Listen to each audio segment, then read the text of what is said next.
I'll talk to the parent and I say, hey, what do you have going on? They tell me, and I'll say, hey, let me tell you the 5 reasons kids run away. Parents, parents, parents, parents, and parents. And I said, look, I'm going to return your kid. I will find them, and I'll bring them home. Why is your kid going to stay here and not just run away again?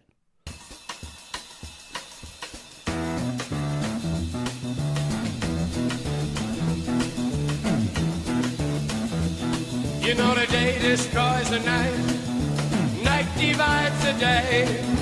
Try to run, try to hide, break on through to the other side, break on through to the other side, break on through to the other side. We got lots to talk about. Thank you for coming, sir. I appreciate you. Of course, of course. So we were just talking before we turned on the mics about people that you know that live literally 30 minutes away from here without water, without electricity, 6 people in a 200 square foot building. How is that possible? So there are those kind of people all around, not only Boise County, but Valley County, Custer County. You know, Idaho has a lot of space. For whatever reason, that draws people that want to hide from the rest of the world. So they come up here, they go and they get on some little piece of property, or their family owns 100 acres, and they say, hey, let me have a little corner of that acreage. And they go and they hide from everybody. Nobody knows where they are. Nobody knows anything. Now, as a school resource officer, I drive around, and every time I see kids, I'm stopping in to get a story. Or I have the kids at my school that come in, and I can tell it's like, okay, there's something going on here, so I'm going to get a story.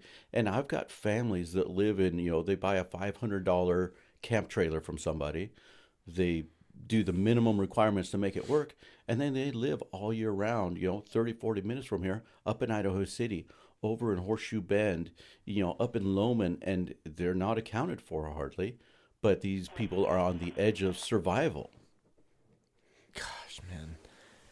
And that just, it doesn't seem possible. Like you showed me a picture on your phone, the phone screen flips open. Like the technology we have is wild. And to imagine that there are people literally living on the edge of subsistence, it doesn't seem like that could actually happen, anywhere, let alone here. It doesn't seem like it could happen here or anywhere.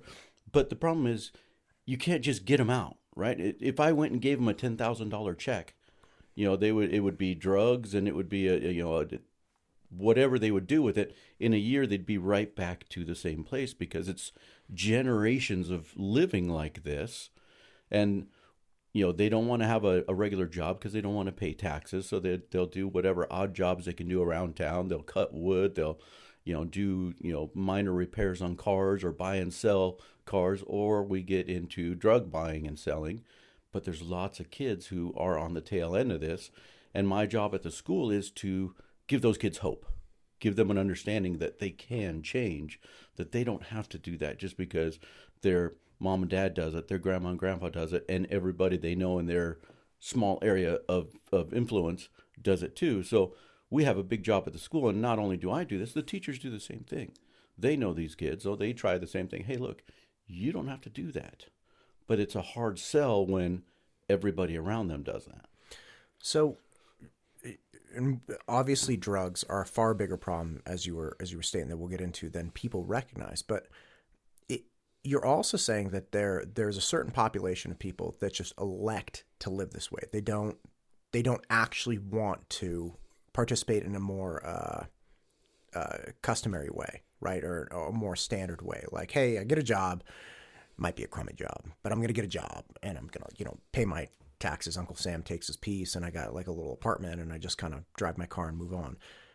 There are populations of people, it sounds like, that are actually electing to stay completely out of the social contract, and like, no, I'm not participating in taxation on any level. I'm not participating in a career or jobs on any level. And this is a generational thing.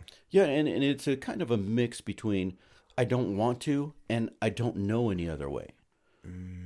Right. Because they're growing up in their mind. There's no way they could get a white collar, blue collar job, because they've never seen anybody in their family do it. They've never seen anybody in their area do it. And so the other problem we have is that they've grown up on the welfare system. And here's the problem with the welfare, right? I deal with this all the time. As soon as they turn 18, they get $900 a month in SSI or whatever they get, their $900 a month. Well, now if they go to work full time and earn $1,200 a month, they're like, hey, I'm busting my chops 40 hours a week, and I'm only making $300 more than sitting at home and getting free government money. God, man. Right? That makes it super tough, especially for a young person. And a quick shout out to our partner with these episodes, New Gen Wellness Center. This is a facility focused on mental and physical wellness. They have lots of crisis stabilization programs, detox facilities. They don't believe that medication is always the answer. They focus extensively on an integrative approach to mental and physical well-being. They're fantastic. If you know somebody struggling, needing help with substance abuse, detox, any kind of mental health, reach out to New Gen Wellness Center. That's newgenwellnesscenter.com. Yeah, no, my dad actually recently moved from Anchorage, and they have a profit share program with the native tribes up there because there's a lot of oil money in Alaska and things like that. And very similar thing, they get to a certain age, and I don't even think it's $900. I think it's like a couple $1,000s per month. And he said it absolutely decimated a large portion of the native culture, because all of a sudden you get to 18 and you're getting a couple $1,000s a month. There are also programs to give you free or a significantly reduced rent housing. And it's like, they're not, why are they going to go out and do stuff, right? They have enough, and it leads to all kinds of problems with actual production from the individual from a very early age. Yes, and it's the same thing. I got a bunch of the Hispanics that come up here from Mexico looking for a better life. But they don't know what a better life means. They don't know what that looks like. And some of them are too afraid to look into it and understand. So, when I was at Mountain View High School for a while, every other week I would have the status of Mexico with the Hispanic kids and some of their parents. Hey, this is what taxes are. This is when you can leave your kids with your other kids. This is what education means, right? And to me, no matter who you are, no matter what walk of life you come from, I try and preach that an education is the most equity you can have, no matter where or what you come from, right? If you can get that education, I tell them, look, if somebody offers you $3 million or a good education, take the education. There's a lot of criticism. I remember, especially in California, I went to a school that was, I think, like 55 or 60% Hispanic, a lot of first generations, a lot of English second language students, and very poor. It was not a well-to-do high school, but there was a lot of criticism about the value of getting a high school diploma from, like, and I'm Hispanic, but my dad was first generation, and he and his brothers killed themselves to get educated. I mean, they went to Vietnam, they used the GI Bill, attorneys and doctors and whatnot. And so I grew up, and we didn't have a lot because my dad really took a long time to become a doctor. So I was born when he was in like medical school. I was fourth kid, and broke as broke could be. So growing up, I didn't have a ton of money or anything, but my dad really valued education, obviously. And I always thought, like, what's the value of a high school education? Like, come on, you got to go to college to do something, right? To do something that to really leverage that education. But from your position, it sounds like kind of like, hey, if the alternative is living in a trailer or a shed, 200 square feet, getting a high school education is absolutely a very valuable start. It's the most valuable start. It's the most valuable thing you can have, bar none, right? I mean, you give somebody, and kids like, fancy and showy things, and hey, if I had a Ferrari like that, that would be the end all to end all. But no, an education is worth more than everything else. And we take in very high risk teens in our house. All our kids are grown and out of the house, so we'll take in the drug kids that everybody else has kicked out or can't handle. You mean your actual house? Like your wife is making dinner for these kids that you grabbed? Yep, drop-offs is what we call them. We call them bonus kids once they get to our house. Bonus kids. God bless you, sir. Right, but what we've found is that these kids, as with a lot of other kids, they have no self-worth. Right? And then with social media, it basically grooms kids to be worth their body parts. God, that's so dark. But when they come to our house, they all feel bullied. They all feel like they have no future. They all feel like they have no control over their life. We found the fastest way to get somebody control over their life, get their homework done. If we can get a kid's homework done for about 3 weeks, what's going to happen, they're going to come home and they're going to say, hey, I got a B on a test that I didn't even study for. We're like, yeah. And then we sit down. We always have tribal council at our house with, it's family meetings. And so we say, hey, are you smarter than you were 3 weeks ago? And they're like, no, I just put a little effort in. Mm-hmm. And so we just keep on that homework. If we can get, a month or two of homework, it jump starts them. All of a sudden, they have some control of their life. They have some future plans. They have some self-worth. And they have some options. Right? And I tell this to lots of people that, unfortunately, our society has gone to pills very quickly. A kid's not doing his homework, let's feed him some pills. A kid's not doing this, let's feed him some pills. And so I tell people, hey, before you feed a kid pills, let's get their homework done. Right? And I get a lot of, hey, you're victim blaming and that's all right. You're right. I carry a taser. I'll say what I want to some of these parents. You carry a taser. But our society has gone so soft that we won't tell parents how to parent anymore. We won't, they always call me a victim blamer. I'm not a victim blamer. I'm a solution. This is how we're going to solve this. And we've probably taken 20 or 30 kids in our own home. And what I learned very quickly is that if you're in school and you don't turn in your homework, you're going to have anxiety. You're going to have depression. You're going to have everything, because every time everybody else turns in their homework and stuff, you're going to feel like an alien. You're going to feel like you don't belong. You're going to feel like school is worthless. And if you're not doing your homework and turning in your work and participating, it is useless. Right, because you're just showing up. Right, but we've taken kids that have had no grades for the last 3 or 4 years. All of a sudden we throw them into 9th or 10th grade. We get their homework done. And all of a sudden, they have some options. All of a sudden, they have some control of their life. All of a sudden, they're no longer aliens at school. God. There are like 3 things I want to hit on. But the first, when you talk about victim blaming, what you obviously are preaching self-reliance and the individual at the core of the solution. What's the situation where people are like, oh, you're blaming this kid for not getting through in school? Like you're putting too much pressure on him or her to be the solution? Like what is that victim blaming thought process? So let's take bullying, for example. Okay. Right? Bullying is one we get overused term like none other. Hey, my kid is being bullied at school. Right? And so I tell the kids, hey, stay away from those people. Don't talk to them. Or even better yet, my kid is being bullied on Facebook. Hey, why don't you block and delete? Right? Well, then the parent says, well, you're asking me to punish my kid because somebody else is bullying him? No, I'm asking you to protect your kid. Right? So the same as, do you lock your car doors at night? Well, yeah. Well, why? Because you want to protect your valuables. People shouldn't break into your car, but they do. You have to take some steps to protect yourself in this world.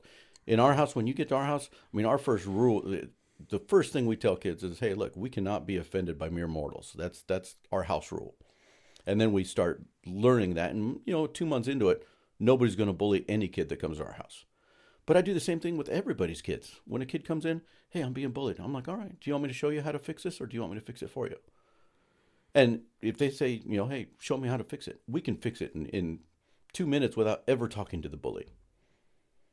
But when I talk to parents, hey, well, this person's being mean to my kid.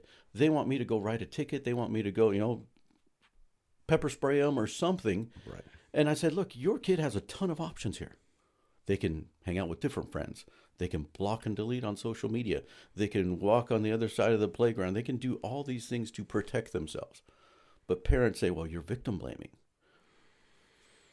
God, what you're saying really smacks true with me, especially in my engagement with academics, right? Because I was helping students for almost 20 years get better at the SAT. And you could tell when somebody was fed a large degree of the victim blaming mentality, because this one girl I got into an argument with, she was saying that, she felt that she wasn't very good at this particular subject because of societal pressures.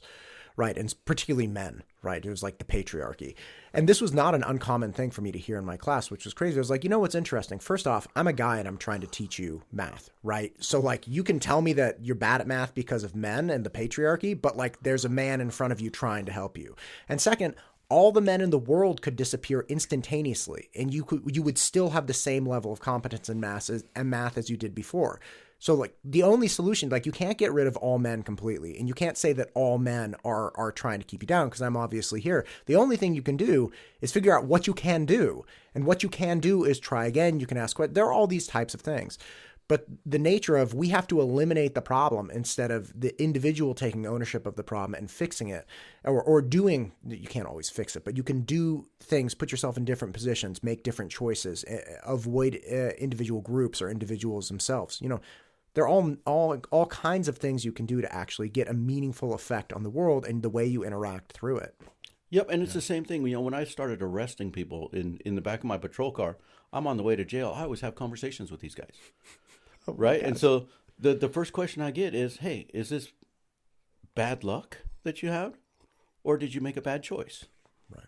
Right? And you know, I think it's probably 50% would get, well, I have bad luck, or, you know, the man is after me, or my ex-wife is after me, or they blame something else for their poor decision The making. ex-wife may actually be after the guy, but that's true. Anyway, keep going. So then I tell them, hey, look, if they made a bad decision, it's like, hey, we have a hope you can fix this if you've taken the accountability. Right. If they think that, hey, all the other outside factors caused them to be in the back of my car, I'll pick you up at the same time, same place next week. Gosh, that's a brutal. I mean, it's true though. Do you feel like you actually reach some people after picking them up multiple times and just saying, hey, look, you seem to have a string of bad luck. This is the fourth time you're in my patrol car. Yeah, well, so, you know, in that instance, I was with Meridian Police, and there's just too big an audience to pick up the same people over and over again. Too big an audience. Right? So you just don't have that closeness Right. of picking up the same people over and over again. Now, where it does make a difference is when I take it to a parent. So runaways are always a big problem. You know, people will call us, hey, my kid has run away. Come fix this for me. And so when I get there, you know, over time of talking with kids, and I've been dealing with kids in the school system for 10 to 15 years, but my wife and I have been taking them in for 20 years, and not the easy kids. But when I go and a kid has run away from a house, I'll talk to the parent and I say, hey, what do you have going on? They tell me, and I'll say, hey, let me tell you the 5 reasons kids run away. Parents, parents, parents, parents, and parents. And I said, look, I'm going to return your kid. I will find him, and I'll bring him home. Why is your kid going to stay here and not just run away again? And almost every time the parents say, well, you're going to scare them. I'm like, no, I'm not as scary as whatever's happening in this house. We have to fix. So I always recommend parent coaching. I always recommend family counseling. Well, my kid's not going to go to family. No, I don't need it for the kid. I need it for the parent. Right. You need to fix whatever dynamically has broken in your house. And it is fixable. But you have to take ownership first. Just like the guy in the back of my car. You have to take ownership first. Your family is broken. And we kind of have a bad, you know, stigma on that if something's wrong with either your family or something, that there's something wrong with your house. No. It's like having a racehorse and something's wrong with it. You bring in a trainer, you just don't shoot the horse. Right. Same thing with, if you ever watch, you know, the dog whisperer guy, most of what he fixes is the owners. Right. It's like, hey, owners, you're doing this. This is what we have to fix. And so I do the same thing with parents. Like, hey, when I go talk to a parent, if they're blaming the kid, I can't fix a parent. If they're blaming society, I can't fix a parent. If the parent says, hey, tell me what I need to do differently, now we can fix the whole thing. Wow. What? There's an undercurrent of human trafficking that exists in this area that I'm slowly being educated on from the different people I speak with. How frequent is it for people to lose a child in a runaway situation to, you know, prostitution or human trafficking or something of that nature? It's not frequent for them to lose them to sex trafficking, but it is frequent once that child takes off on their own to get into it. So once they're out of the house, once the kid has run away sufficiently to the point where you can't locate them quickly and, you know, reunite them, once they're gone, what I would assume for like a week or something, probability skyrockets. No, I mean, there's not a kid I can't find. We'll find a kid, right? That's not the problem. A lot of the problems, you know, sometimes I'll take a kid home, and within a few minutes, I want to run away. The house dynamics are so awful that I don't blame the kids for running away. But the kids, in order to go into survival mode, start sex trafficking themselves. And let me give you a story on how I kind of learned about this. And then social media doesn't help at all. Well, one of the times we actually took some foster kids in. So we take drop-off kids and we take foster kids in. Well, when you take foster kids in, you have their friends over. So we had a young lady who came over and said, hey, can I use your shower? And she was going to have dinner with us. And this is a friend of one of the of one of our foster kids. Great. And we'd never met her before. I mean, she was articulate and medium well-dressed and just a normal kid. Normal kid, but asking for the shower was a little different. That's okay. We haven't had that happen before. So yeah, of course you can shower and you stay for dinner and let's have tribal council. Let's talk. Why do you need to use our shower? She goes, well, I haven't been home in 6 months. This girl was 15 years old. And right away, it's like, are you a runaway? I was like, no. And I actually called and talked to her mom because as a police officer, I can't have a runaway over at our house. Talk to her mom. And so what happens is, mom's got some boyfriend that daughter doesn't get along with. So they butt heads. Well, mom doesn't want to get kicked out of the boyfriend's house or doesn't want to give up boyfriend. So daughter says, I'm just going to go stay at my friend's houses so that daughter and boyfriend don't butt heads. And mom knows if she calls it in a runaway, the police are going to bring daughter back. Daughter and boyfriend are going to butt heads. So now daughter has been out for couch surfing for weeks and weeks and weeks and months and months and months and sometimes years. And I've got 12 and 13-year-olds in the area that do the same thing. Now, this particular girl, we said, hey, well, why don't you stay at our house, right? And I talked to her mom about it. We'll get you to school. And she was going to school still. The problem with that is that now she's been a year on her own. And before that, she doesn't have any guidelines. There's no rules. You don't have to get up. You don't have to dress a certain way. You don't have to be accountable to anybody for homework. There's no rules whatsoever. And it's not that they don't want to follow rules. They just don't know about following rules. Right? So now you get to the Gomez house, and we offer a bedroom of your own, a shower, clothes, shoes. We offer everything. And, support, love, we'll be on your team no matter what. But there's rules. You have to be in at 10 o'clock on school nights. You have to tell us if you're going to get in a car, with somebody that we don't know. You have to tell us different things. And so probably a week into it, she says, hey, you know what? I just can't live by your rules. I'm going to go and continue couch surfing because she can go to low-level drug dealers' houses and have sex with them twice a week and not have any rules and still have money, still do a lot of things. She just has no future there. But it's hard to convince a kid that's had no rules for pretty much their whole life to start abiding by rules. Because they don't know. They're not evil. People's like, well, you can't blame a kid. No, I don't blame the kid for that, right? But we have to understand how these things work. And so now you have girls in particular, if they don't get along with their parents, for them to leave the house and just put on Instagram, hey, I need a place to stay. How many men are going to offer that girl a place to stay? It's endless. Right? And so the sex trafficking doesn't suck the kids out of the house. The kids end up in sex trafficking after they're out of their house in order to survive. How did we get to this place? Like, how is this a thing? That it's so... I have an older sibling who was really taken advantage of in a similar way. He really wanted drugs. Rough upbringing.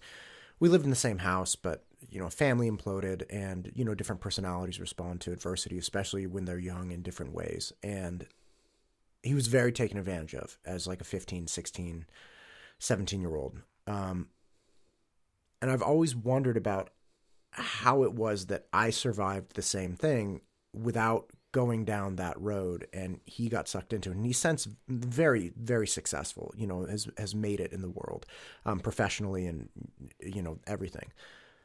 But it's that he's an anomaly. He happened to be just fiercely intelligent. He has a PhD in neuroscience. Like, he's a very, very bright person. But he couldn't function effectively. He couldn't deal with the adversity that he was experiencing effectively. And then there was just this whole world that just was ready to take advantage of him. Yeah, and so then you have those situations where somebody's raised correctly, they have, the family values and everything, and they just hit some bumps in the road. Drugs is a big bump in the road. That's a big bump. Relationships are a big bump in the road, right? You get in the wrong relationship, all of a sudden you're out in left field away from what you should be. However, those people can usually make a correction as soon as they decide that they've made a mistake. Sometimes they can't, right? Sometimes that bad relationship you're stuck married to that person and you make it work for the rest of your life. And sometimes it does. Drugs, sometimes you can come back from drugs, sometimes you can't. How did we get here? Right. And so I think about that all the time, and there's no real right answer, and there's a lot going on. But, my simple answer is I said, when people immigrated to the United States many, many years ago, maybe hundreds of years ago, you would live in communities of your same race, religion, whatever. Right. However you identified yourself in the group. And people had values, so that if I went on vacation and I left my child with the next door neighbor, with brother, sister in the same community, they'd get a whooping for the same thing that I would whoop them for. And it would be the same kind of whooping, and it would be the same kind of values that we all believed in. Well, as we, progressed, people kind of moved out of that, right? Now we start this melting pot, and people start being more individualized, which there's nothing wrong with being individualized, but now our values have kind of go away. So then the church is the next level. We start joining churches, we start joining groups, and we have the same values. Hey, we're gonna agree that these are the given values that are good for society, and let's do that. Well, now we've kind of gotten away from church. Now we're going to social media values. And what you see is this wokeness ideology and some other things, victimhood ideology, where we're all we're not agreeing to it, but we're not jumping up and down and screaming and saying this is wrong. Well, now we have generations of people that have grown up in this, and that is our common values. Like, hey, we're not going to offend people. We're going to be woke. We're going to be, we're not going to take accountability for our actions. And so that's where we're at. So we have to get back to values. And so I teach all over the United States, and I'll go to these little podunk communities in the middle of nowhere, and I can see that they still have the values that were 50 years ago, 100 years ago. And you can walk around and the kids are awesome. They don't stare you down. They're very polite. It can be done. You just have to be deliberate about it. And people are so busy these days that they don't spend time being deliberate about it. So you feel that it's and it doesn't even sound like you're attributing it to a specific value set, right? It could be religion, it could be, old world values, it could be a number of things, but a robust community that agrees on shared values and ways of raising kids, that takes responsibility for not just their children, but perhaps the raising of other children as well. The whole adage, it takes a village. Yeah, and the community, right? I mean, you look at some of the Amish communities who still are old school. They have a nice set of values that they go by, and all their kids know it, all the community members know it, and they have some pride in that. Right. That's real stuff. But the value set for the Amish is obviously not one that prioritizes ease. It is not. So I was listening to a podcast just this morning. I go to early morning jiu-jitsu because, I ended up working so much. I got to be there at 5:30 or 6 to get training in. And I was listening to a podcast about how technology is really, it's making so many aspects of our lives easier, right? If you want some kind of intellectual something, you can go ChatGPT, get an article, get answers to things. How do you make flan? And it'll give you like step-by-step instructions. And one of the individuals was saying, it's actually the people being born now are going to be essentially hooked up to these machines in a metaphorical sense. So hooked up in that the all of their grades online will be fed into these machines, or all of their preferences with Google searches or internet time will be fed into all these games fed into these machines. It's like the machine will kind of be a partner with them throughout their life. So when they're like 20 or 25 or 30, the machine will know and be able to tell them like, hey, your serotonin levels were highest, or like you were happiest when you did this, blah, blah, blah, blah, blah. And immediately I started thinking about it. It's like, well, what if the places I'm happiest are not the easiest places to exist? Right? I think one of the reasons I escaped the draws, one of the reasons, not the only reason, but one of the reasons why I escaped the draws of drugs and worse decisions is that looking back on it, one of the places I was happiest when I was younger was when I was struggling. So to be a wrestling team or water polo team or whatever endeavor I was in. And if you asked me at the time, I'd be like, oh, this is absolutely hell. But looking back on what I did, it's like, yeah, but you kept showing up. Obviously, nobody was driving you there. Nobody was encouraging you. Like, nobody even cared where you were. And you, as this like squirrely little 14-year-old, for some reason kept showing up to these places where there were monsters in the room and you were getting the hell beat out of you. And you kept electing to go back. And looking back on that, it's like, if I had a machine testing, how happy I was, it'd be like, you're about to die. Like, get out of here. And when you bring up the Amish, it's a really clear thing. It's like their value sets don't lead them to the easiest of options in life. Their value sets lead them to something that they know will produce meaning for them. And the meaning is not ease. The meaning is participation. The meaning is knowing where you fit in the community and understanding that there's an agreed upon way of doing things that yields a particular result for human beings and relationships and for their own personality and happiness. Yes, and we have a little bit of that up in the mountains because it's not easy to survive the winter up there with 4 or 5 feet of snow on the ground. But at the school, when I see we have some of our elderly people that don't have enough wood for the winter or didn't get whatever, I'll put on social media, hey, I need 5 pieces of wood from everybody. I'll have a trailer in the school parking lot, and pretty soon people show up with front-end loaders with wood and fill the trailer, and I'll take some of my high school boys, we'll go stack the wood, because that's how we operate as a community. That's how you survive. If somebody's snowed in, if somebody's hurt, we step in as a community, right? But in a big place like this, you don't have that community anymore, right? You can start your own little community, and I love that. I love people to start their own communities, right? Let's get a circle of people with the same values, with the same let's help people, with the same service. That's why I love being a police officer, because I get to participate in community service. I see some of the ugliest things around, but I also get to participate in some of the awesomest things. And I say, at people's darkest moments, that's when you see the heroes step out of the woodwork. And it's not the paid heroes, it's just the bystander heroes that just step in and do the most awesome things that even they don't know they can do sometimes because they don't ever have the opportunity. It's such a beautiful thing. I remember as a kid, massive earthquake in San Francisco. I think I was 7. It was the 89 earthquake. And it was really terrifying because, bridge collapsed and it was like all this stuff fell over in our house. And I was living in Concord, which was far away from San Francisco. It was like, 15 miles, 20 miles. And we still had stuff falling over and it was really scary. And my dad said that exactly. I remember him very distinctly saying, look for the heroes in the crowd, because I was really scared. And he's like, no. This is when heroes show up. Don't be worried. Be aware that that's going to happen, and kind of trying to steer me towards that as a young person. When we talk about community, right, it's really a double-edged sword because people want community, right? And it's natural, right? Like people I don't think inherently just want to be by themselves. You have some very antisocial people and okay, but for the most part, especially teens, they want to be engaged in community. And that can be a real problem, right? Because if they don't find community in groups of people that are engaging in better, more fruitful endeavors, they find community in, drug abuse and sex trafficking and things of that nature. We also have a community of people that want results from academic institutions, right?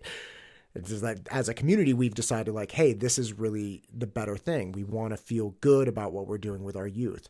Those two communities conflict because you can't draw attention to the groups and communities of kids that are not being best served by our academic institutions and simultaneously celebrate the successes of our academic institutions.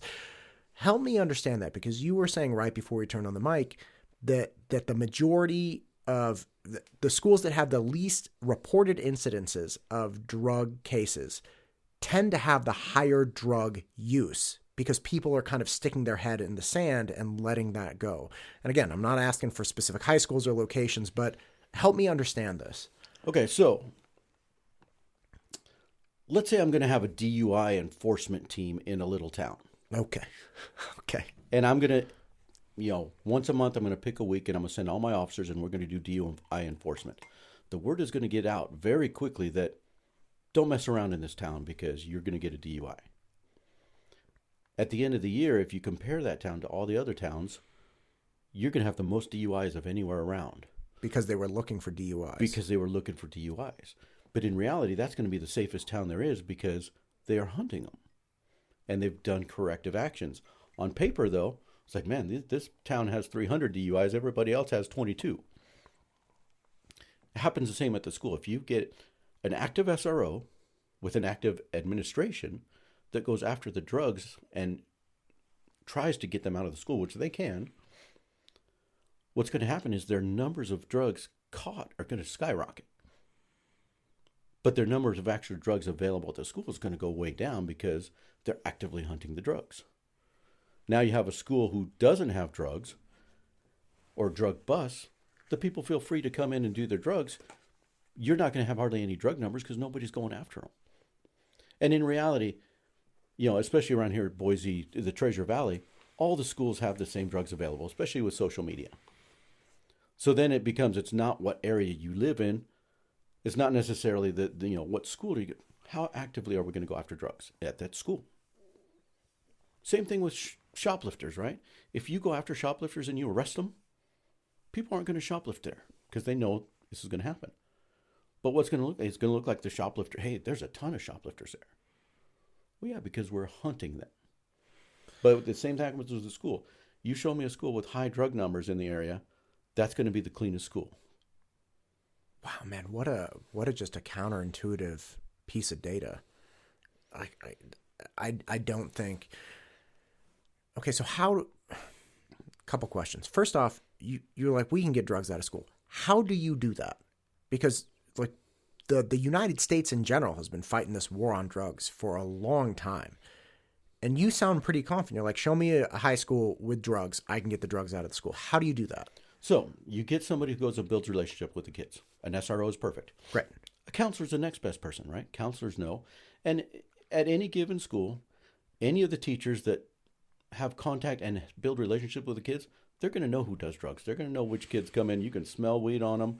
They're going to know which ones come in with no sleep. They're going to know which ones do. Any given school, the teachers know which kids are on drugs. Great. So then it's a matter of just starting going after them. I mean, I always like to have a talk with them first. Like, hey, word on the street is you're doing some drugs. I'm going to hunt you. But I'm also going to be on your team. Right? Let me hook you up with, let's get you a membership at the YMCA. Let's get you hooked up with music, with sports, with, drama club, with choir, with all those things those kind of things will save a kid. Even if they have a bad home life, you get them hooked up with some of those extracurricular activities, that can save a child's life. And so we'll go over all those options first. Then the first bust comes in, right? And I have enough relationships at the school. I get information all the time because kids know I'm on their team and they're worried about, hey, look, Bobby, I think he's got some stuff in his backpack he shouldn't have, and I don't want anybody else to go down that road. Can you help him out? So I'm bringing Bobby, we're busting him, but I'm also building a relationship with him. Second time you do that at one of the big schools here in the Treasure Valley, you're out and you're going to alternative school. So now that drug is no longer available at that school. But then I start telling kids, like, look, you like your friends here, you like the sports here, you like this, that, and the other. Don't bring drugs here. Don't do drugs here. And it starts to clean up. And it's not that hard, but you have to have a willing administration. Some administrators are of the, hey, we want to keep every kid at our school. We don't want to kick them out for drugs. And I can understand that, right? You want to have every kid get an education. I can understand that mentality, but they can't mix, right? You either have drugs in your school or you don't. And drugs in your school is going to have an availability to other kids. They're having a bad day, whatever. They're going to start trying drugs. And especially vapes is the most horrible thing to come out for the last while. Explain that, because I think people have been familiarized with, it's almost like they're comfortable with it. They're like, hey, look, somebody, or maybe it's nicotine or maybe it's, something, but help me understand how risky that is. Because again, if there's a kid that got busted when I was in high school, and he was literally like, he had a pipe and he was burning actual weed and like obviously smoke and his hands stank. And that was one of the number one things the administration did. I was walking by this bathroom one time and there's this whole hustle and bustle outside, and this vice principal walked up, there were 3 kids in the bathroom, grabbed everyone's hands, smelled their hands, and he was like, that guy. And they pulled him because again, he'd been handling this stuff. None of that happens with vaping, right? Like there's no significant telltale stinky smoke, no stinky hands, or am I wrong? No, there's no stinky. It smells like Rooty Tooty Fresh and Fruity, right? Unicorn farts is what I call it. Oh my God.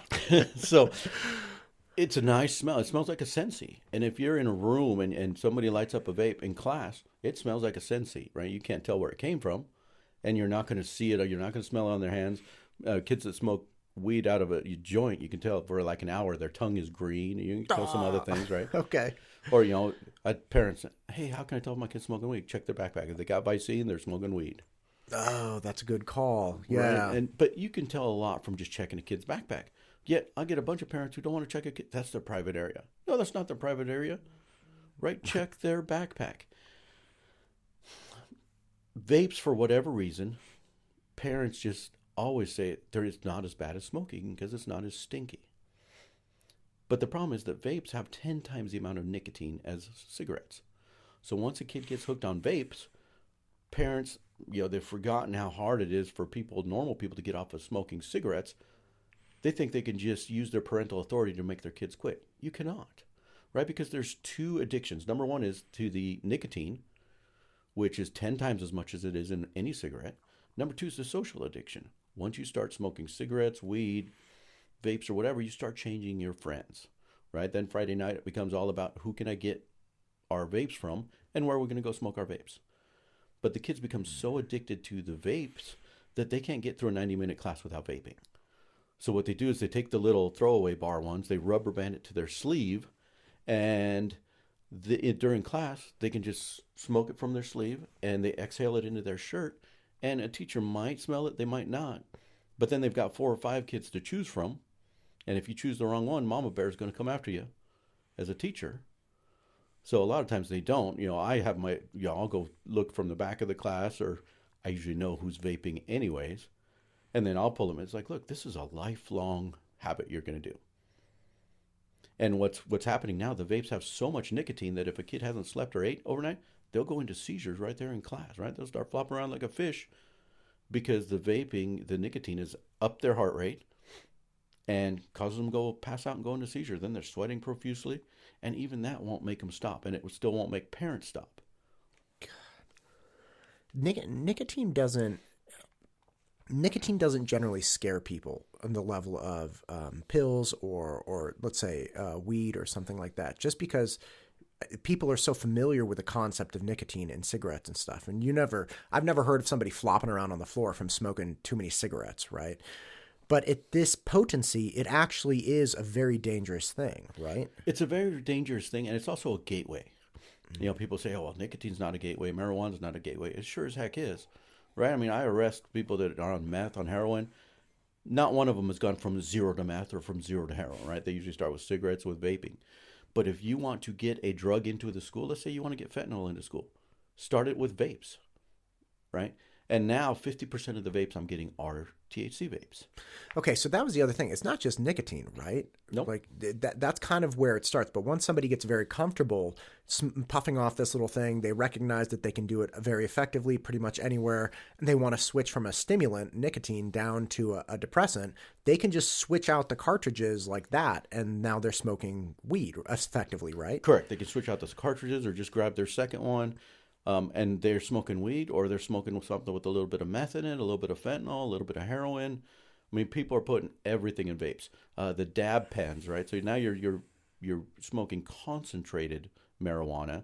For those of you that don't know what a concentrate is, marijuana these days has 17, 18% THC. You can look on YouTube and boil it down so that where you have 80, 90% THC in the marijuana. And so at school, what that looks like is, zombies walking around. They're just droopy. You can tell pretty quickly. And the kids haven't taken off really well in the concentrates because it takes a lot of marijuana to make a little bit of concentrate. And once you smoke a concentrate, to go back to regular marijuana, it just doesn't do much for you. Right. My dad really took issue with the 5-hour energy drinks. And I was like, that's an odd thing to die on that hill. Like, why are you? And he's like, it's not the actual drink. He's like, I don't think the drinks are good for you. Fine. But it's the delivery system. It's the mechanism. He's like, you have somebody, you familiarize people with just somebody grabbing a little bottle of a liquid and popping it in their mouth, taking a shot of something effectively. And he's like, then you can put anything in those bottles. And I didn't think that was super compelling for my concern, because it's like, okay, but what are people going to put in that? Like vodka, you can smell it on their breath. There are all kinds of problems with it. And people drink things all the time. It doesn't have to be in a small bottle.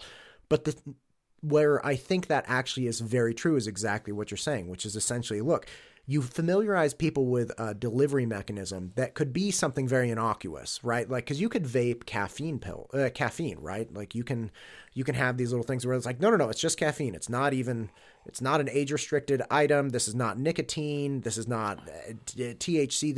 It's a nothing thing. So you get somebody doing something that's fairly innocuous, like, oh, I need caffeine. It's like having a sip of coffee or something. And then it goes to nicotine, and then it goes to this. And again, once you've gotten people comfortable socially with seeing somebody take a puff off of something or getting that person themselves to do it, then you just start upping the ante or switching what you're actually doing in the delivery mechanism. Yep, and it's the same thing for prescription pills. We've gotten so used to prescription pills that now kids, for them to take somebody else's Adderall is no big deal because they have a list of prescriptions they've taken. Other people have a list of prescriptions they've taken. So it really becomes a non-issue. And then you get kids that'll, crush up Xanax bars, put them in a Gatorade, and start sharing them around class during school. With all of this stuff going on, it's very disheartening, right? Because I have young boys. You're done raising your children. You got more bonus kids. Good for you. I have my young kids, and my oldest is 11, my youngest is 7. And it's very disheartening recognizing the world they're going into and what they're going to have to address, the pressures that are going to be put on them. And we very much emphasize, very similar to you, personal ownership, right? One of my kids was having a problem with this other kid. And the first thing we said is like, stay away from that kid. Like, you don't have to interact with him. You don't have to get into it with him. We understand you don't like the things he does with you or with other people. And this particular kid is very justice oriented. He sees something and he knows it's not right, and he has a very hard time keeping his mouth shut, which is very admirable, but makes for a very difficult life, especially for a young person. And so it's like, okay, you have to temper that, right? Like, I understand and I agree with you, but you can't take this all on your own. And this is obviously causing a problem in your life. So it's very disheartening at times seeing what and hearing what they're going to be walking into. It's very discouraging as a parent, because you're like, look, we got all the problems of trying to raise a human in the first place, and then you have all of this. But it seems that your solution for this, even with people that have fallen by the wayside, is very humble but clear steps. Starting with, let's get you integrated successfully into academics. Let's get you turning in your homework. Let's get you small wins. Let's get you a B or a passing grade on a test or a homework assignment. Let's integrate you into this and keep you on that path. Have you found, it's wonderful to imagine that that's this big path to success, but do you see that not working? Or if you can get somebody doing their homework, if you can get them showing up on time, if you can get them doing these very, very small, humble things, is that almost a surefire way to get a kid out of the dumps? No. Okay. So it works sometimes, but it doesn't work all the time. No, because there's a few more things to the plan. Okay. The other one is... I like this, the Gomez plan. The other thing is family building. And, with the Save My Family, Kelly Rich that I work with, she's big on family building. And it's another piece of the puzzle is that, hey, in this family, this is what we believe. In this family, this is how we do things. In this family, this is how we act. And that's where parents really need to step in and shine and be the example they want for their kids, right? And as soon as we take in a kid into our family, day number one, they're part of the Gomez family, right? But in this family, this is how we do things. In this family, when we go by somebody on the side of the road and they look like they need help, we're going to stop and help. In this family, when somebody says something mean, we're going to have concern for them. We're going to pray for them. But we're not going to wish ill on anybody no matter what. We're going to love everybody we can. And we're going to do family things. One of the easiest family building things there is pick a sports team as a family. Get some swag. Get some swag. Right? And start rooting for the sports team. And that's a good thing to do without cell phones, without electronics. Right. Hey, the Packers are playing on Sunday night. let's get together and root for it. Put on the sweater, put on the beanie. Yep. Let's go. And once you have that down, you can invite another family. Hey, why don't you come over, right? You can root for us. You can root for the other team. It doesn't matter. Come over as a team. Come over as a family. But now we're building a family as well, right? We're a Packers fam. You can do the same thing with colleges, right? I've met a couple families where the kids know the college songs before they can even, walk and talk hardly. Guess what college they're going to go to? They're going to that college because that's what's been ingrained in their brain for their whole lives. But they root for all the college team. They know all the college people there. They know all what's going on with it.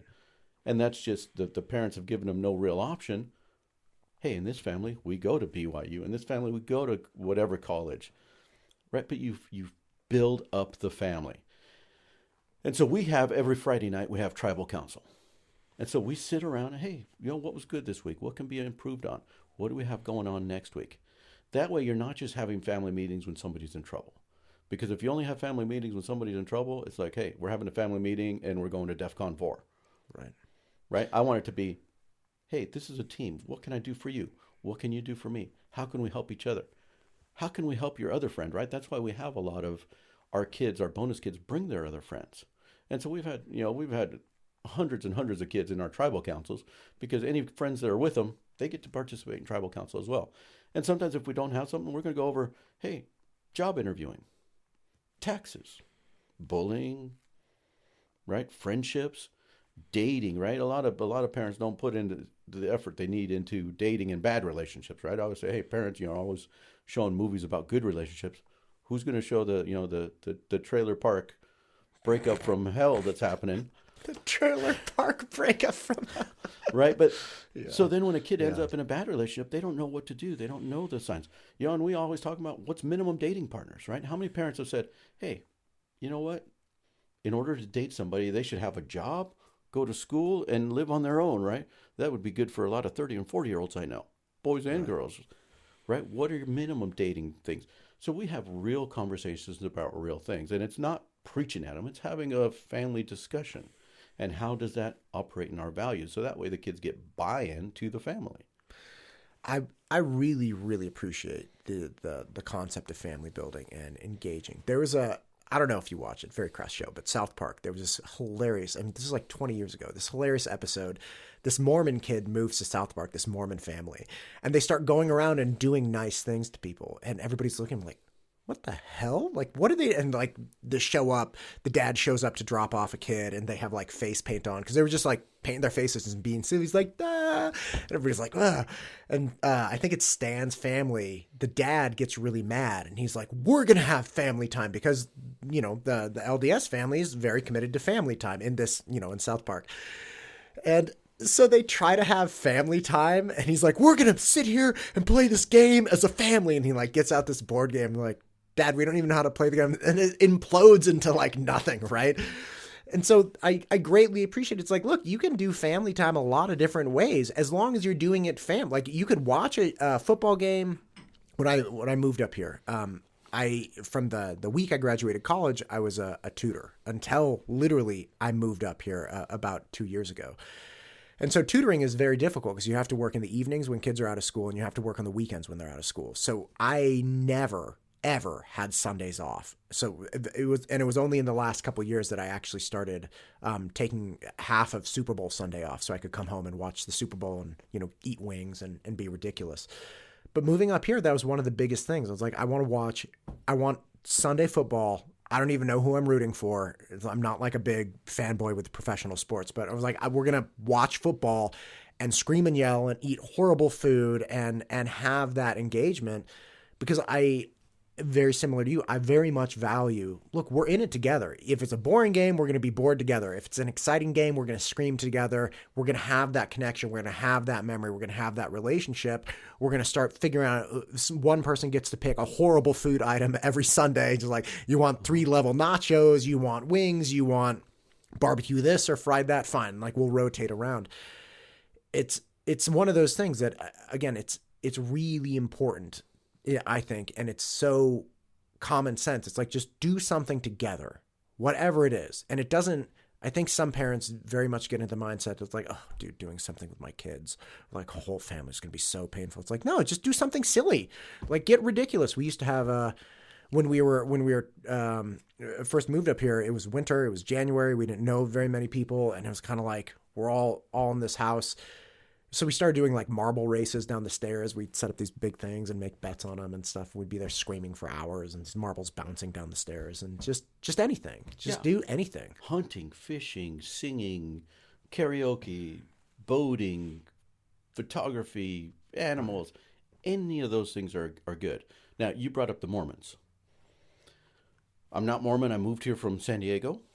Didn't even know what a Mormon was till I got here. Really? There are not many Mormons in San Diego? No. And, I was San Diego, Mexico, and extreme poverty. So it was like, that was... Sure. And so then I get here and you get, that the Mormons seemed a little bit overbearing and cultish when I first started, working with them and knowing them.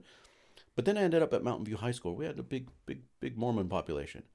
Well, in my previous life, I was an engineer. I actually have a bachelor degree in electronics engineering. No kidding. So I worked at Micron Semiconductors, is what brought me up here, in 1996. You didn't come out in law enforcement? No, I didn't become a police officer until I was 36. Wow. And so then when I went to Mountain View, I started, seeing the kids. Well, I got invited to go on a choir tour. They said, hey, we need a chaperone for the choir tour. And I'm musical. I like play, piano, guitar, ukulele, anything. I like music is a nice calming everything. But I started going on these choir tours, and we would take 3 buses of kids. And we'd go to California for 6 days or go to, wherever and do a choir competition and take them to Disneyland. Well, 3 buses of kids is going to be a big problem. Well, when I started going, we never had a problem. We had 3 buses of kids. Well, 80 or 90% of the kids on those buses were the Mormon kids. Well, then I started doing the math, right? I'm a math guy. That's where I come up with a lot of my stuff. And I said, the Mormons are like the last people who actually have an hour's worth of family building in their church every Sunday. The Mormons, as soon as they can talk, they are preaching respect for others. You call everybody brother and sister. The Mormons save, a year of food, and they have some, they're tithing. They have service projects. So they are doing family building to the extreme. Now, the kids in it, a lot of them hate it because they don't have the freedoms that other people have. But it's just like the Amish, right? They have a specific plan that works, right? And in this world today, if I was going to raise a kid and have them have the best hope, they're going to be Mormon just by the math. Right? Without the religious part of it, by the math, the Mormon kids are going to be easier. And I can take 3 busloads of them to anywhere for 6 days and not have any problems because they've been raised with a set of values. Now, when I'm talking to non-Mormons, they say, well, I can raise my kids with those values. Yes, you can, right? You can teach them respect. You can teach them how to save money. You can teach them how to sing. By the way, singing, music is one of the best things you can teach your kids, right? I mean, for whatever reason, it settles the brain and the mind. And you go on a camping trip with somebody who's got a guitar, it's going to be one of the best camping trips you ever go on. Says the guy who plays the guitar. Right? And that's why, because mathematically, I said, hey, I want to be that guy. Right. So then I took to YouTube. I learned how to do it. Right. But then at school, I give away ukuleles like they're going out of style because they're a genius instrument. Well, so then you get the people, I can raise my kid like that. Yes, you can. But you don't have the community backing you up. Right. That's the piece. My very dear friend, one of my best friends, Dave, who lives in Salt Lake City. I met him. He was living in Northern California. We were training jiu-jitsu a lot. He's this wrestler from BYU, right? I mean, his neck as thick as his shoulders. Like, when you start training with him, his face turns red. So he's like kind of gingery with his flaming red face. Just, oh! And he's a tank, right? Like an absolute tank. And we became very, very close friends and trained really hard. And I actually helped give him his black belt, which was great. And he worked very, very hard in jiu-jitsu and did pro fights and stuff. Then he moved back to Salt Lake City.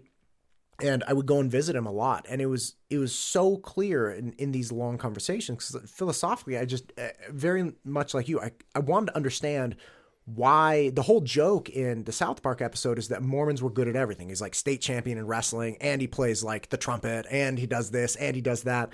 And I grew up with a lot of those friends. And then as an adult, I met, Dave and a couple other people that were Mormon. It's like, how? How is it that it's always like this? Very much admiring their system. And the answer is always the same. It is the community. It is the people backing up your kids. It is the other adults with the shared values that are looking after your children the same way. And I actually ended up going to service with them a couple times and just really appreciating that, it's not this glamorous, beautiful, incredible thing. It's people doing their life together, right? And the fact that the bishops always revolve around, it's a temporary thing and they're not these lifers. And you just see these dads and members of the community getting up there just like, okay, here we like it's Sunday and we're gonna get after it, and this is what we're trying to do, and this is what we're thinking about. And obviously the children and teenagers going through seminary, and every single morning they have paper routes and then marching band before school and seminary. It's like kids getting up at 4:30 doing all this. But the most impactful thing that Dave said to me is he, as a younger man, about 19, he realized, and he was an incredible wrestler and incredibly successful and drew a lot of his self-worth and value from that. But he said, look, ultimately I realized it was 100% limiting. There was going to be a point where it just didn't give you any more. Being better and better at wrestling or the successes and failures, they didn't add up. He's like, to really improve yourself, you have to focus on other people. And that's it. It always comes back to that. And he does it as an adult, and his brothers do it, and the people he works closely with focus on it. And it's such a beautiful thing. And it's that type of community where it's like the whole community is focused on bringing up everyone else and helping other people. And it's less of a me and more of a them style thing. It's wild. The quote I tell the kids is, look, I've never met a happy bully. And I've met millions of people. I've never met a happy bully. That's great. And I said, inverse side of that, the happiest people I've ever met in my life, and it doesn't matter race, religion, color, finances, anything. The happiest people I've ever met are the people who build up their friends, their family, and their community. I said, and I tell the kids, you'll meet a handful of those, maybe 5 or 6 in your entire life, and they're going to seem magical. They're not magical. They just know what's important. Gosh, that's beautiful.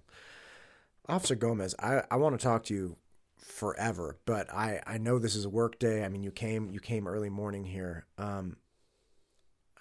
I feel like I have so many more questions, but we're gonna have to make part 2 at some point, because I know you got to get on with your day. Is there anything else you want to say now before we kill it? So, when people hear me talk, they always hear all the negative things that are happening with kids, because that's what we're focused on. Sure. There's a lot of positive things happening with kids and families, and it can be done. You just have to be deliberate, right? People ask me all the time, hey, Gomez, you work in the schools. Should I homeschool? Should I private school? Should I public school? Right? And I say, you should parent school. Right? Because I've seen amazing kids come out of any of those systems, right? I've seen amazing kids through public school. I've seen amazing kids through homeschool. I've seen amazing kids through private school.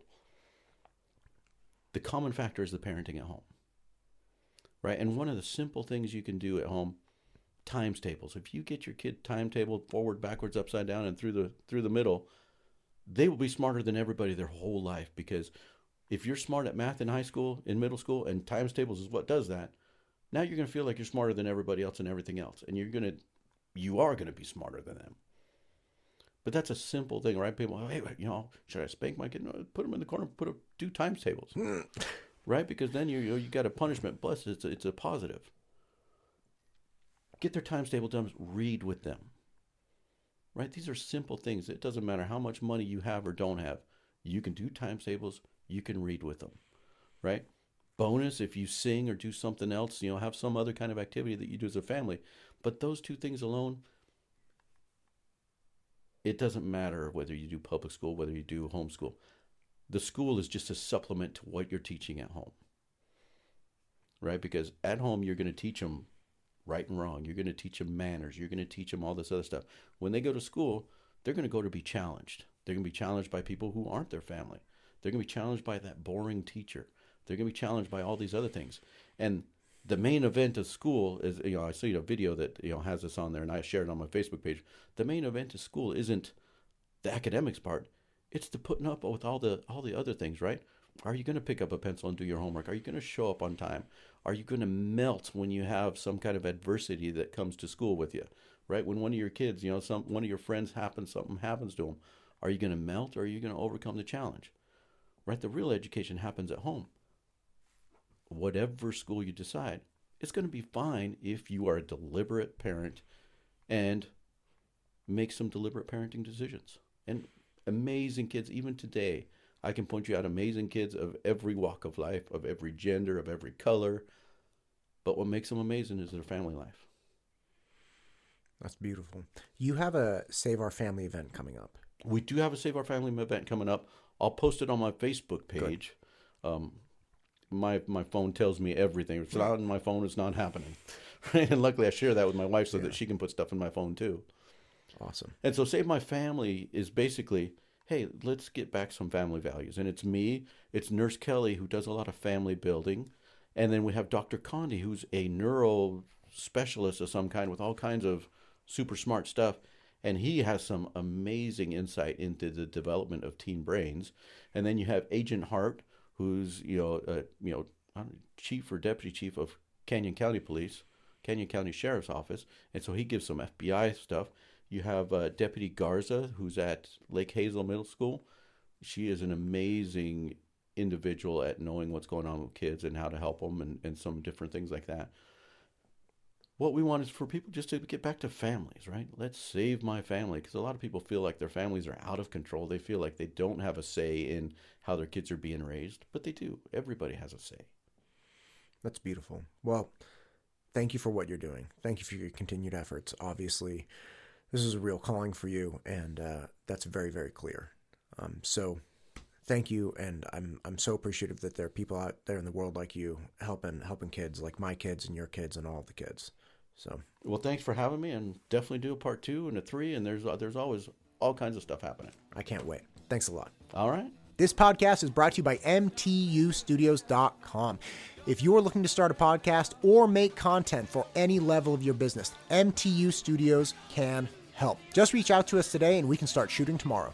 And a quick shout out to our partner with these episodes, New Gen Wellness Center. This is a facility focused on mental and physical wellness. They have lots of crisis stabilization programs, detox facilities. They don't believe that medication is always the answer. They focus extensively on an integrative approach to mental and physical well-being. They're fantastic. If you know somebody struggling, needing help with substance abuse, detox, any kind of mental health, reach out to New Gen Wellness Center. That's newgenwellnesscenter.com.